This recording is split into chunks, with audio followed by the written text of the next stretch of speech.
I'm Bryan Smith, and I want to say a word about the incredible book, Renovation of the Heart by Dallas Willard. So I first read the book when it came right off of Dallas's printer. He had written it, so it was about 21, 22 years ago, I guess.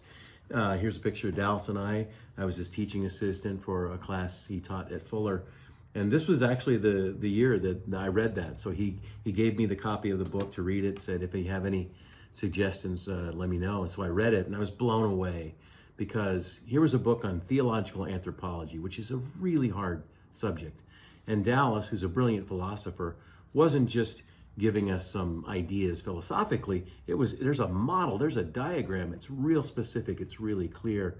And this book that became this, would go on to be such an important book for my life and the work I do in ministry, the work I do in teaching. It's a textbook in one of the classes I teach every year. And so I'm so excited for this new version of Renovation of the Heart to come out here for the 20th anniversary of this incredible book, and it's so important. And I encourage you to read it, to study it, live into it, because it is truly a masterpiece.